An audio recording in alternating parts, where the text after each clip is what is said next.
Picture yourself sitting in the heart of Washington, D.C. in 1971, working as a mid-level analyst for the U.S. Treasury Department. For the last 6 months, your desk has become a front-row seat to a slow-motion architectural collapse. Every week, a fresh stack of urgent cables arrives from financial hubs like London, Paris, and Bonn, all carrying the same chilling demand. Foreign powers are no longer interested in the paper promises of loans, U.S. dollars, or Treasury securities. They want the cold, hard reality of physical gold. You watch as heavy crates of metal are hauled out of the high-security vaults at Fort Knox and the New York Federal Reserve to be shipped across the Atlantic. When you bring these red flags to your supervisor, he dismisses the threat with the hollow arrogance of a captain who believes a ship is unsinkable. He insists the Bretton Woods system remains ironclad after 26 successful years, anchored by the dollar's fixed rate of $35 per ounce. He argues that global trust is the ultimate glue, yet you are staring at a mathematical wildfire. France alone has aggressively repatriated nearly $3 billion in gold over just 3 years. At this staggering velocity of redemption, the United States is less than 2 years away from completely exhausting its gold reserves.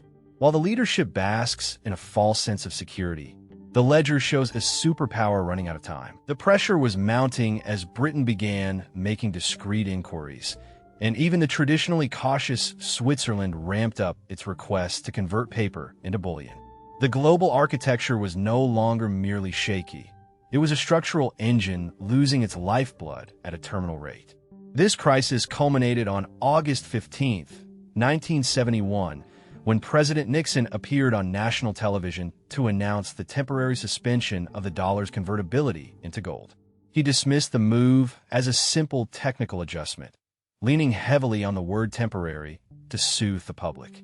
Yet, 54 years have passed since that broadcast, and the gold window remains bolted shut. That moment signaled the definitive expiration of one monetary era and the abrupt arrival of another.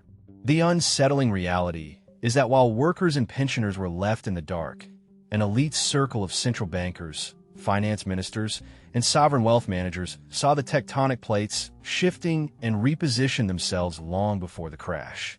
This history matters because we are no longer just looking at a retrospective of 1971. When you analyze the aggressive purchasing behavior of the world's most formidable monetary institutions over the last 5 years, it becomes clear that their actions have transcended routine management. Instead, what you see is a systematic fortress-building exercise. These institutions are following the exact blueprint that has preceded every major currency tectonic shift in modern history. They are quietly stockpiling hard assets and aggressively diversifying away from dominant reserve currencies. By securing strategic positions in commodities and essential infrastructure, they're essentially building a concrete foundation before the wooden floor of paper promises eventually rots away. This is not some fringe theory. It is documented history unfolding in real time. To grasp their strategy, one must examine 4 specific asset classes being hoarded at unprecedented rates: gold, strategic energy reserves, alternative reserve currencies, and the digital infrastructure required to dominate the next financial era. Identifying the motivation behind these acquisitions reveals exactly what they expect to happen to our current system. It begins with the most undeniable evidence: the gold market. In 2022, central banks shattered records by purchasing 1,136 metric tons, the highest volume since 1967. They added another 1,037 tons in 2023, and that momentum has surged throughout 2024. This represents the most significant sustained gold accumulation by sovereign entities in over half a century. The timing of this gold rush is no historical accident. To find a comparable rate of sovereign accumulation, you have to look back to the final, frantic years of the Bretton Woods era. During that time, French President Charles de Gaulle saw a truth that most American economists stubbornly denied. The United States was printing a flood of dollars that it simply could not back with its existing gold reserves. While others clung to official rhetoric, De Gaulle acted like a man, trading in a stack of raffle tickets for the actual prize before the drawing was canceled. He aggressively liquidated France's dollar holdings for physical bullion, ensuring that when Nixon finally slammed the gold window shut in 1971, Paris was shielded from the fallout. History is now rhyming with a new cast of players. China has dominated the market as the leading central bank buyer for over a decade. While the People's Bank of China officially reports holdings of approximately 2,064 tons, unofficial estimates suggest the true figure could be 3 to 4 times higher due to their practice of delayed reporting.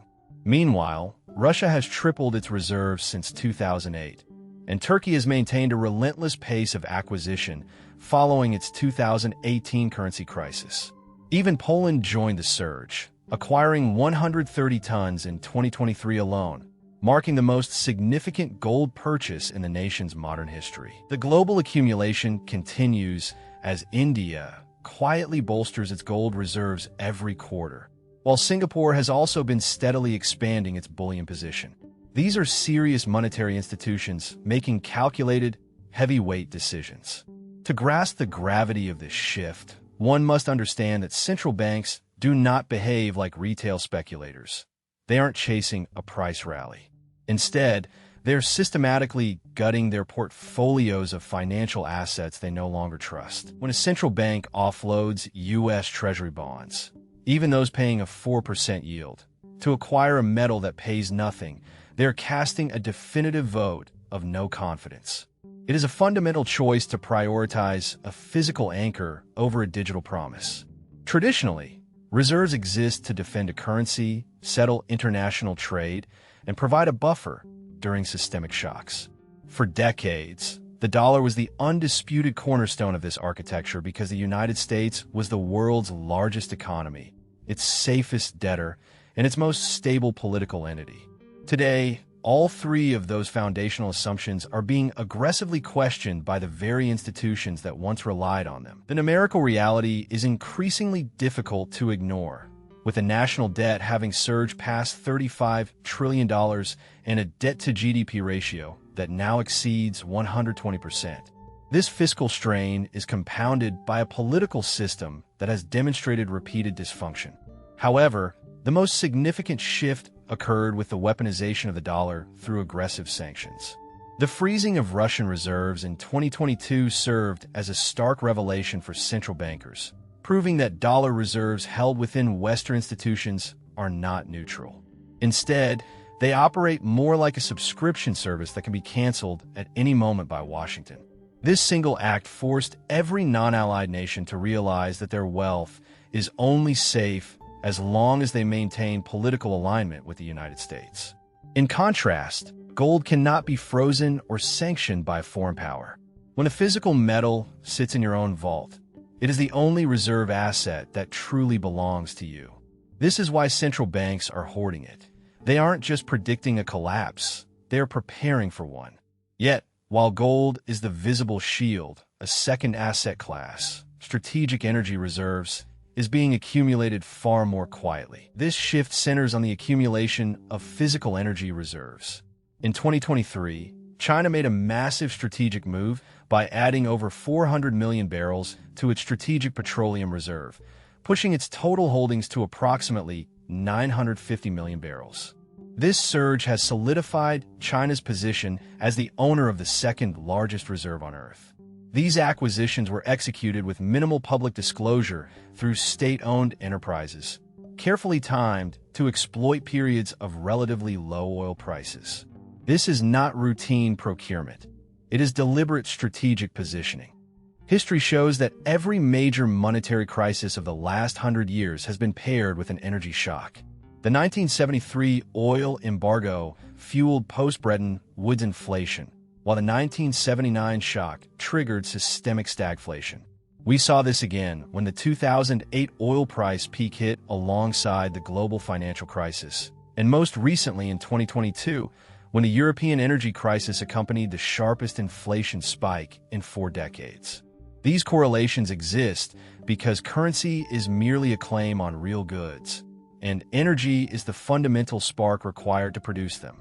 Logistics fail without fuel, and factories go dark without power.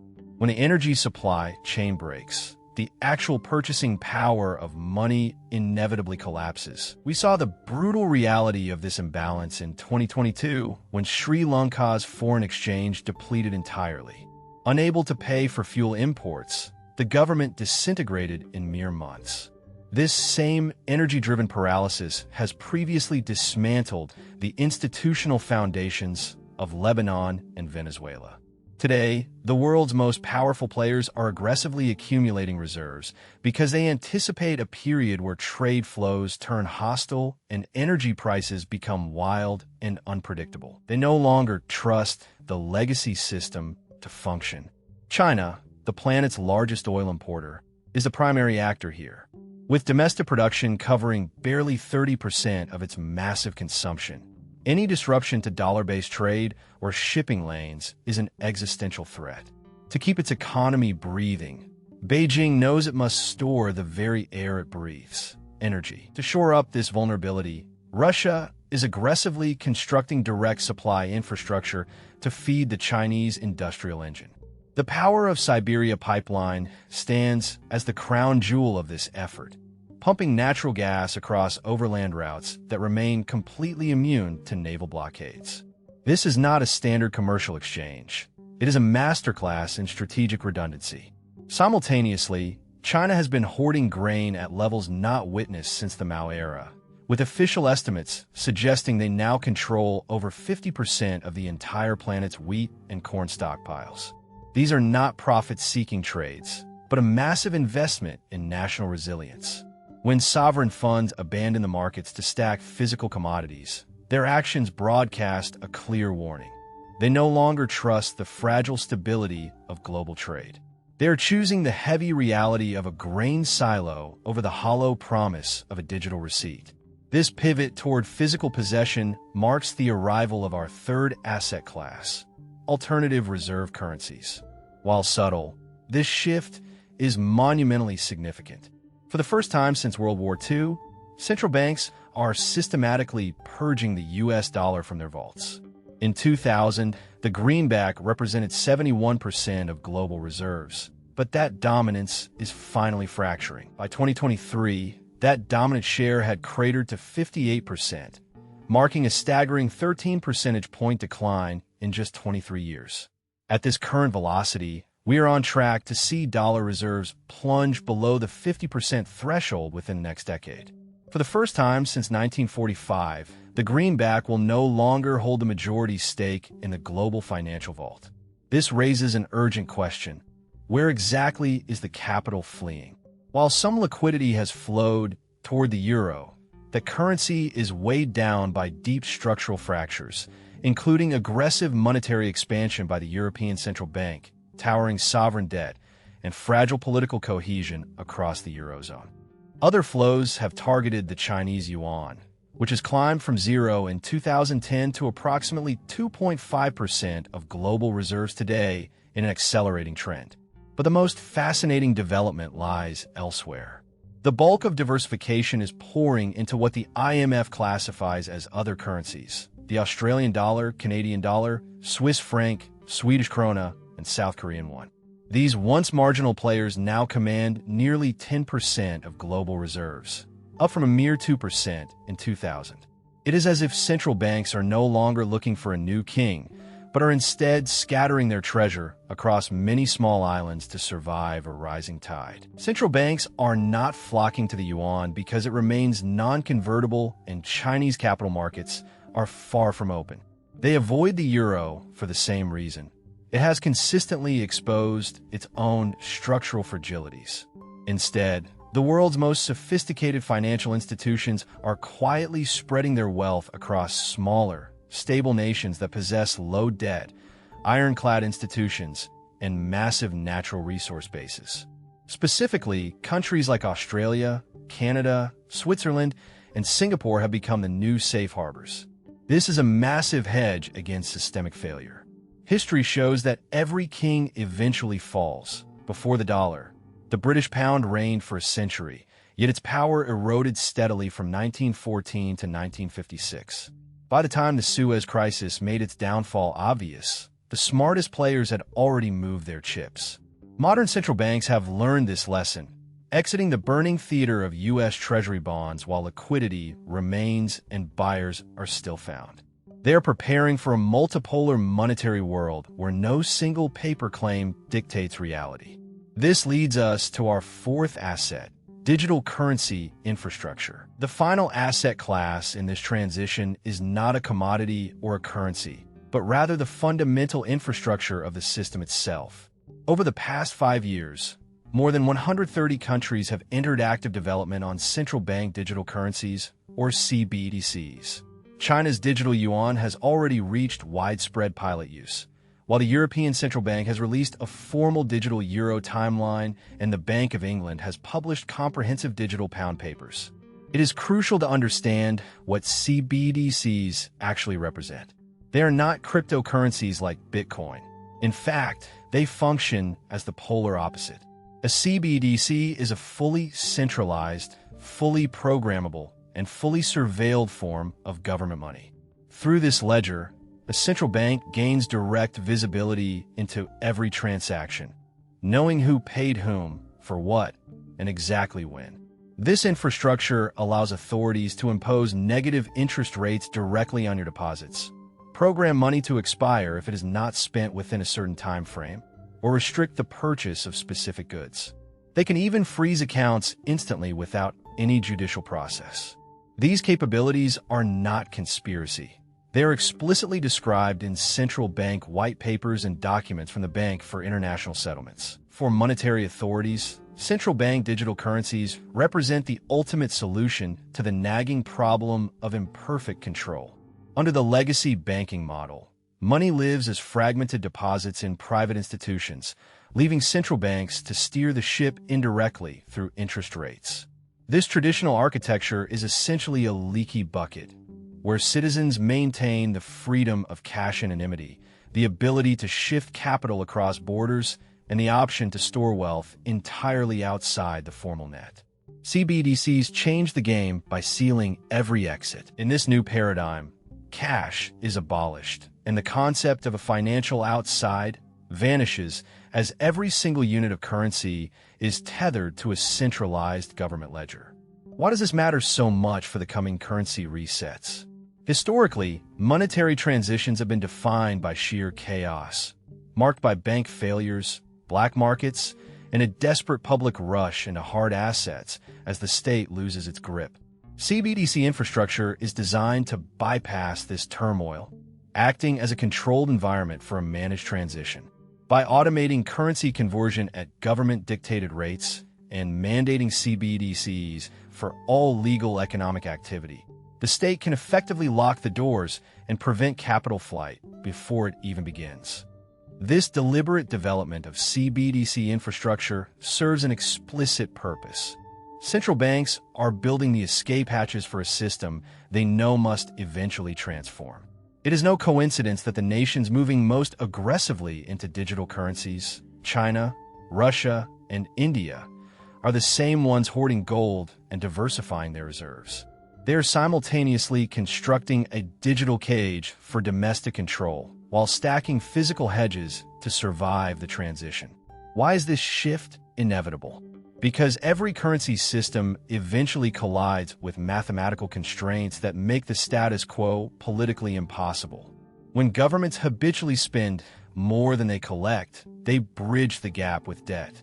To service that mountain of credit, they require either explosive growth or intentional inflation. If growth stalls, the debt compounds like a runaway cancer, leaving only 3 brutal choices. A government can default, refusing to pay creditors and destroying its future borrowing power in a total collapse. It can attempt austerity, but cutting spending is a political death sentence when entitlements dominate the budget. Ultimately, every fiat issuer chooses inflation.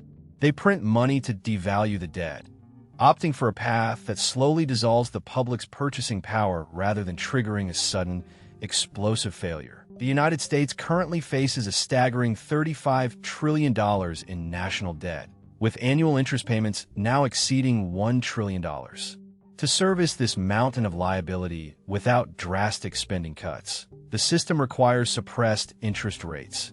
Yet low rates necessitate a relentless cycle of money printing that inevitably erodes purchasing power. This is not a matter of ideology. It is cold, hard arithmetic. Central banks understand this mathematical trap, which is why they are aggressively stacking gold and energy assets, recognizing that real goods maintain value when paper claims evaporate. They are diversifying because the rest of the world is no longer willing to indefinitely absorb exported American inflation. History proves that in every monetary transition, costs are distributed with brutal inequality. Wealth is not simply lost. It is transferred from those holding currency-denominated assets like savings accounts, government bonds, and fixed pensions to those who repositioned into hard assets and diversified geographically before the crisis hit. In Weimar Germany, hyperinflation liquidated the middle class while savvy industrialists thrived. Similarly, in Zimbabwe, foreign account holders survived while domestic savers were wiped out. Those who convert early preserve their future, while the stationary are inevitably left behind. When central banks hoard gold today, they're not acting as benevolent guardians of your personal wealth. They're fortifying the walls of the institution itself. These authorities ensure the governing bodies are securely positioned long before any systemic reset strikes, leaving the individual to wonder if they will be similarly prepared. Their actions act as a physical dialect that reveals a grim forecast. Aggressive gold accumulation signals a certainty of currency devaluation, while the stockpiling of energy reserves betrays an expectation of supply chain paralysis. Furthermore, systematic reserve diversification points toward an inevitable U.S. dollar decline, just as the rush towards CBDC infrastructure reflects a transition into a new, tightly controlled system. It is a mathematical reality that financial systems can linger in a state of decay long after sustainability has vanished. But the preparations being made in 2024, 2025, and into 2026 are accelerating.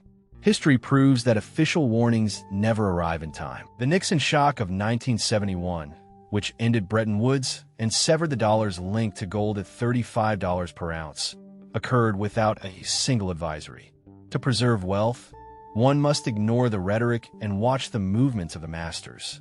The central banks have already answered the question of whether a crisis is coming through their record gold buying and pilot programs for interest-bearing ECNY. The true challenge is recognizing these mechanics before the pattern is complete and the exit is closed. This analysis is for historical and educational purposes and does not constitute financial, investment, or legal advice. Historical patterns do not guarantee future results. Please consult with a qualified professional before making significant financial decisions.